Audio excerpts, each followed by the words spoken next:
और उसने कहा, किसी शख्स के 2 बेटे थे।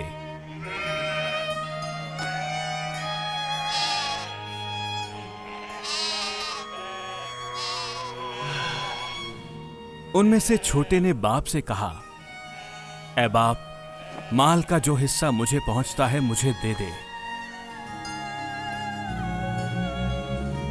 और उसने अपना मालो मता उन्हें बांट दिया।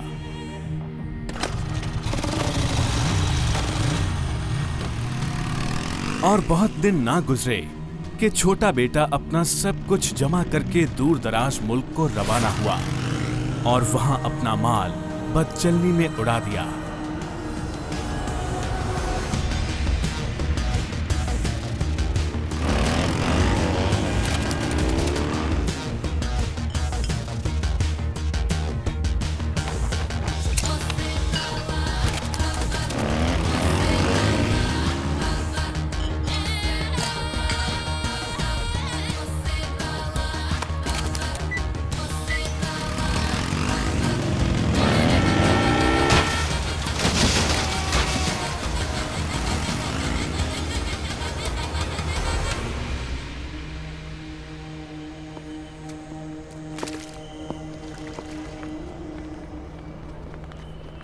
और जब सब कुछ खर्च कर चुका तो उस मुल्क में सख्त काल पड़ा और वो मोहताज होने लगा।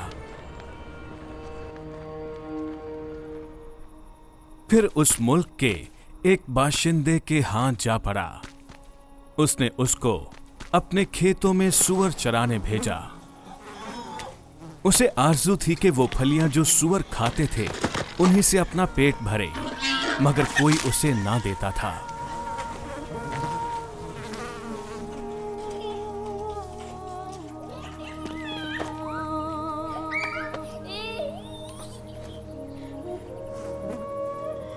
फिर उसने होश में आकर कहा,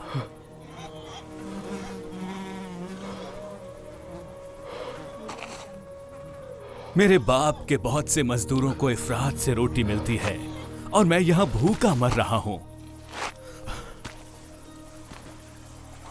मैं उठकर अपने बाप के पास जाऊंगा और उससे कहूंगा, ऐ बाप, मैं आसमान का और तेरी नजर में गुनहगार हुआ, अब इस लायक नहीं रहा कि फिर से तेरा बेटा कहलाऊं।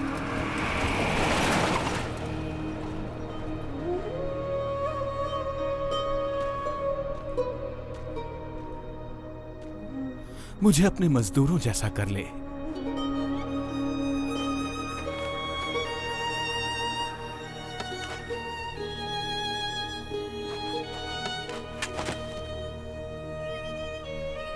बस वो उठकर अपने बाप के पास चला।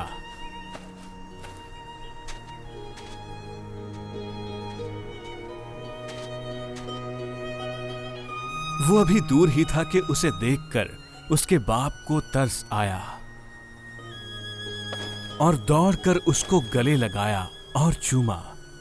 बेटे ने उससे कहा, ऐ बाप, मैं आसमान का और तेरी नजर में गुनहगार हुआ, अब इस लायक नहीं कि मैं फिर तेरा बेटा कहलाऊं।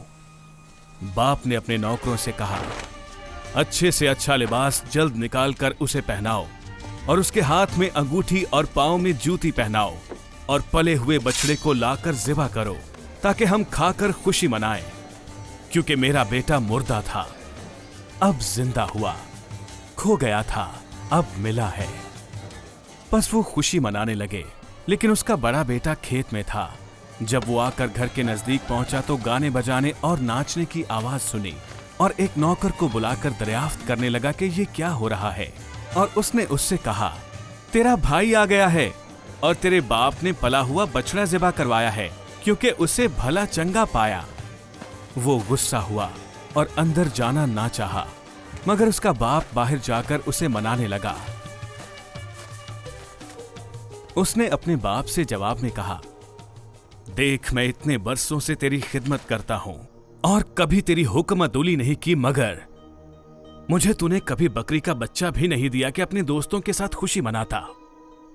लेकिन जब तेरा ये बेटा आया जिसने तेरा माल मता कस्बियों में उड़ा दिया, तो तूने उसके लिए पला हुआ बछड़ा ज़िबा करवाया। उसने उससे कहा, बेटा, तू तो हमेशा मेरे पास है और जो कुछ मेरा है वो तेरा ही है। लेकिन खुशी मनाना और शादमान होना मुनासिब था, क्योंकि तेरा ये भाई मुर्दा था, अब जिंदा हुआ। खोया हुआ था, अब मिला है।